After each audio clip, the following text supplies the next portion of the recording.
매일 성경 묵상 나눔입니다. 2월 19일 월요일입니다. 오늘 묵상하는 본문은 마가복음 4장 35절에서 41절입니다.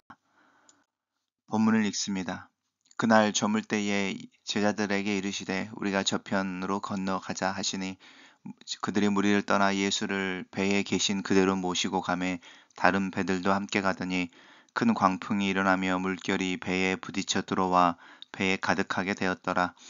예수께서는 고물에서 베개를 베고 주무시더니 제자들이 깨우며 이르되 선생님이여 우리가 죽게 된 것을 돌보지 아니하시나이까 하니 예수께서 깨어 바람을 꾸짖으시며 바다더러 이르시되 잠잠하라 고요하라 하시니 바람이 그치고 아주 잔잔하여지더라.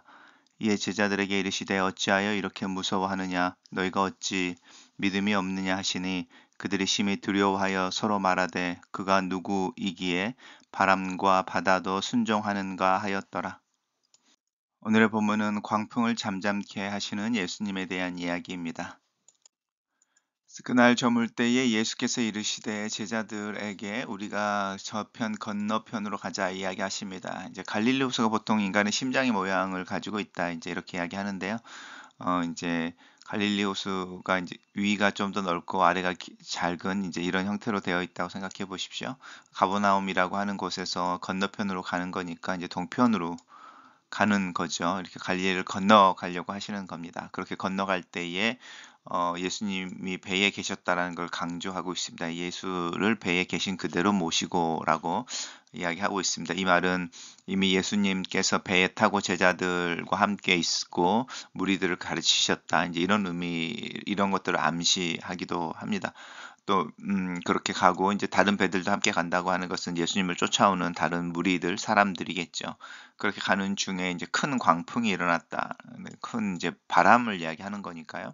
그리고 이제 파도가 치는 거겠죠. 물결이 바다 그 배에 부딪혀서 배에 가득하게 되었다. 이 말은 이제 나무로 만든 목선, 작은 어선인 거니까 거기에 물이 가득하게 되어 있으면 침몰할 지경이 되었다라는 것이고요.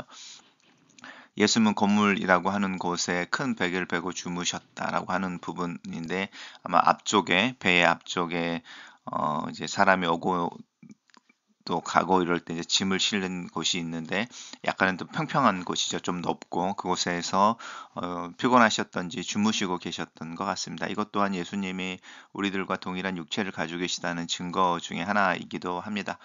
그때 예수님은 이제 제자들 깨우며 이야기하는 겁니다. 우리가 죽게 되었는데 돌보지 않느냐라고 하는 부분인데요. 다급하게 예수님을 깨우면서 이제 불평이라고 할까요? 아니면 이제 우리로 하면 기도라고 하는 것을 하는 거라고 할 수 있죠. 우리가 상황이 이런 상황이고 배가 지금 물에 잠겨서 침몰하게 되어졌는데 뭔가를 좀 해야 되지 않겠습니까? 이제 이렇게 이야기하는 부분이죠.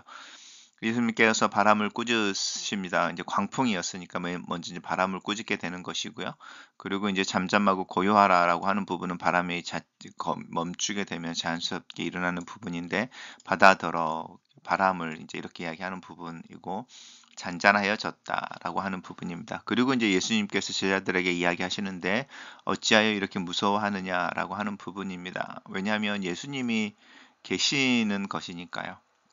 예수님이 이제 그 배에 있는데 예수님이 함께 있음에도 불구하고 무서워하고 두려워하는 이유가 무엇이냐? 그 믿음이 없다라고 하는 부분인데 뭐에 대한 믿음이 없는지 우리 생각해 볼 필요가 있죠. 어찌하여 믿음이 없느냐라고 하는 것은 무서워하느냐하고 연관되어지는 부분이고 믿음이 없다라는 것은 결국은 예수님이 여기에 계시는데 예수님이 우리와 함께 계신다라는 그거 하나만으로도 우리 안에 일어나는 어떤 일들 속에 큰 일이 일어나지 않을 거다라고 하는 부분, 이제 배가 침몰하여 우리가 죽게 되어지는 지경까지는 가지 않는다라고 하는 이 주님의 임재에 대한 어떤 미니멈이죠. 최소한의 확신이라고 하는 부분입니다.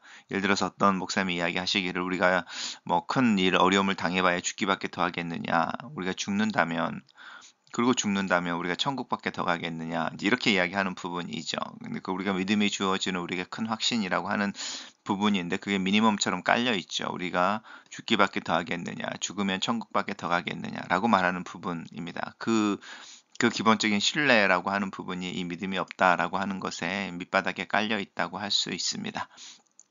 그들이 심히 두려워하여 이 두려워한다는 것은 무서워한다기보다는 이제 경외라고 할 수 있죠.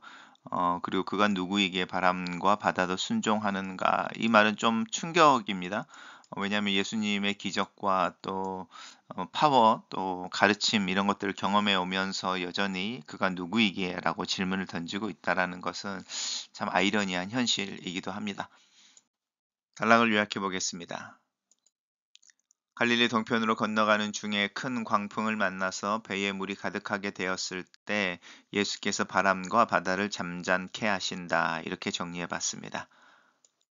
매일 성경의 묵상 나눔입니다. 날이 저물 때까지 배 위에서 해변에 모인 청중을 가르친 예수님은 그 배를 탄 채로 제자들과 함께 갈릴리 동쪽으로 떠나십니다. 가르침을 듣던 사람들도 배를 타고 예수님을 따라갑니다. 그런데 이 배들을 집어삼킬 만큼 큰 광풍이 불어옵니다. 예수님이 저편으로 건너가자 하셔서 떠난 길인데도 고난이 닥칩니다. 주님과의 동행이 순탄함을 보장하지 않으며 그럴 수도 없습니다.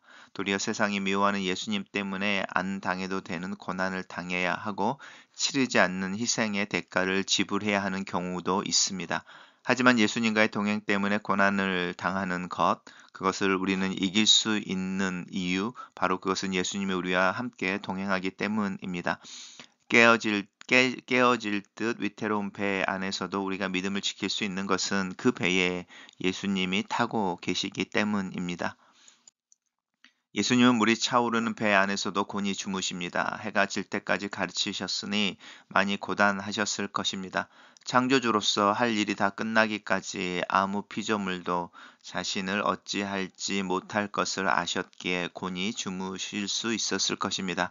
내게 돈, 건강, 관계의 광풍이 불어닥쳤습니까? 지금은 두려워할 때가 아니라 더욱 주님을 신뢰하고 그분의 능력을 경험할 때입니다. 바람을 꾸짖어 잔잔케 하시는 하나님의 동일한 능력을 예수님께서 행하십니다.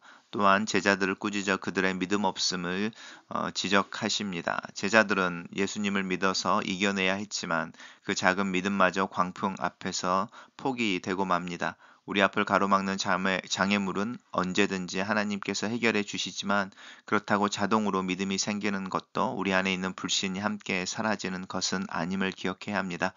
광풍의 시험을 허락하심으로 제자들이 예수님에 대한 자신의 이해를 다시 한번 질문하게 하십니다. 내게 허락하신 문제는 나 자신뿐만 아니라 예수님에 대한 나의 지식과 그분과의 관계를 돌아보게 합니다. 글로 쓰는 기도입니다. 살아계신 하나님, 삶의 폭풍 한가운데서 나를 발견할 때에 나는 어떤 모습이었는지를 회상해 봅니다. 내 인생의 주권이 하나님께 있음을 고백하는 것이 내 삶에 어떻게 나타나고 있는지를 살펴봅니다.